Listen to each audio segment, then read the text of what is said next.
Bismillahirrahmanirrahim. Ananda sekalian, sebelum kita mulai pelajaran, kita berdoa dulu ya. Bismillahirrahmanirrahim. Raditu billahi rabba wa bil islami dina wa bi muhammadin nabiyya wa rasula. Rabbi zidni ilma warzuqni fahma. Amin ya rabbal alamin. Bismillahirrahmanirrahim. Assalamualaikum warahmatullahi wabarakatuh. Anak-anak sekalian, jumpa lagi dengan Ustaz Tawan. Kali ini kita ketemu dalam pelajaran bahasa Indonesia. Dalam pertemuan kali ini kita akan melanjutkan bahasan kemarin, yaitu tentang bagaimana memahami petunjuk. Pada pertemuan ketika kita live meeting lewat Zoom kemarin sudah dijelaskan, sudah dipaparkan mengenai bagaimana tata cara atau syarat-syarat bahasa yang digunakan dalam sebuah petunjuk.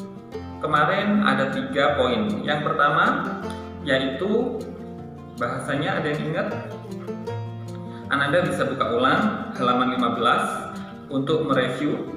Yang pertama, bahasa yang digunakan dalam petunjuk harus singkat, padat, dan informatif. Singkat, padat, dan informatif. Maksudnya adalah bahasa yang digunakan adalah bahasa atau kata-kata yang penting saja. Itu yang pertama. Dan tentu saja yang informatif, yakni langkah-langkahnya jelas untuk diikuti. Itu yang pertama. Yang kedua, tidak menyesatkan dan logis. Dalam artian yang digunakan langkah-langkah harus berurutan dan sistematis, tidak diacak. Kemarin Ustaz sudah contohkan, ketika kita mau membuat petunjuk bagaimana membuat jus mangga, maka yang pertama dilakukan adalah mengupas mangga, memotongnya kecil-kecil, kemudian memasukkannya dalam blender. Bukan sebaliknya, kita siapkan blender, mangga langsung kita masukkan, kemudian kita kupas dan seterusnya. Itu tidak masuk akal. Nah, itu tidak memenuhi persyaratan dalam membuat sebuah petunjuk. Jadi yang kedua itu tadi, tidak menyesatkan dan logis. Kemudian yang terakhir, langsung menuju kepada hal yang dilakukan. Jadi ketika kita membuat petunjuk, maka kata-kata atau bahasanya harus menuju hal yang dilakukan langsung. Misalnya kita sedang memberi tutorial membuat mie goreng, mie goreng Indomie misalnya. Nah, di situ ada perintah untuk yang pertama, tuangkan bumbu ke dalam piring. Nah, di situ cukup kita cantumkan tuangkan bumbu ke dalam piring. Tidak perlu kita tuliskan carilah gunting untuk membungkus bumbunya, untuk membuka bumbunya, kemudian buanglah, sobekkan bumbu di tempat sampah, kemudian tuangkan bumbu. Tidak seperti itu. Itu terlalu detail dan itu bertele-tele. Jadi langsung tuangkan bumbunya ke dalam piring. Itu. Kemudian untuk memudahkan nanti ketika kita membuat sebuah petunjuk akan lebih baik kalau diikuti atau dibarengi dengan gambar, karena gambar akan memudahkan. Kalau Anda melihat di belakang bungkus mie goreng, biasanya di situ selain ada kata-kata perintahnya, petunjuknya juga ada gambarnya. Di situ akan memudahkan pengguna atau pemakai.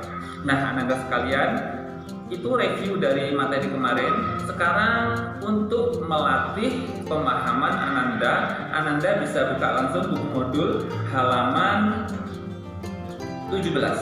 Halaman 17. Di halaman 17 dan 18 ini ada 5 soal pilihan ganda, 5 saja, cukup 5. Nah, Ananda bisa mengerjakan dengan teliti, bisa membuka-buka dulu materi yang sudah ada pada halaman sebelumnya. Setelah 5 pilihan ganda selesai, Anda bisa melanjutkan ke 3 soal uraian. 3 soal uraian di sini juga pertanyaan tentang seputar materi yang sudah ada. Insya Allah Anda bisa mengerjakan dengan baik. Nah, Anda sekalian, kalau Anda sudah mengerjakan latihan materi di halaman 17 dan 18, Anda bisa memfotonya, kemudian seperti biasa dikirimkan, diupload ke Google Classroom. Kemudian insya Allah setelah itu Ustadz akan menilai. Nanti setelah Ustadz nilai akan Ustadz kembalikan ke Anda. Itu untuk latihan materi dan Ustadz nilai. Kemudian untuk tambahan, supaya Anda semua lebih memahami dan lebih paham lagi prakteknya, di halaman 19 sampai 20 di situ Ustadz sudah siapkan kolom, jadi Ananda bisa mengerjakan, mencoba membuat latihan bagaimana membuat petunjuk. Di sini Ustadz sudah kasih panduan. Ada 3 hal contoh petunjuk yang harus Ananda buat. Ananda kalau masih bingung nanti bisa tanya ayah bunda atau saudara atau siapapun. Yang pertama adalah bagaimana petunjuk menggunakan vacuum cleaner. Ananda bisa tuliskan di halaman 19. Kemudian yang nomor 2, bagaimana petunjuk mengepel lantai. Ananda bisa menggunakan bahasa-bahasa yang sederhana ya untuk menuliskan petunjuk bagaimana cara mengepel lantai. Dan yang terakhir, yang nomor 3, silakan Ananda membuat petunjuk bagaimana membersihkan kaca. Cukup 3 saja. Ini tidak Ustadz nilai, tapi harapannya Ananda mau berlatih supaya Ananda benar-benar paham, langsung praktek bagaimana membuat petunjuk, bagaimana supaya petunjuk yang Ananda buat itu mudah dipahami. Ya, mungkin cukup pengantar dari Ustadz. Silahkan, buku modul sudah disiapkan ya. Ananda bisa mulai mengerjakan halaman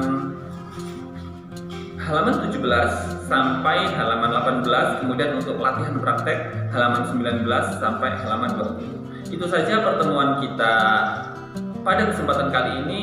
Semoga ilmu yang didapat Ananda bermanfaat. Sampai ketemu lagi pada pertemuan berikutnya. Assalamualaikum warahmatullahi wabarakatuh.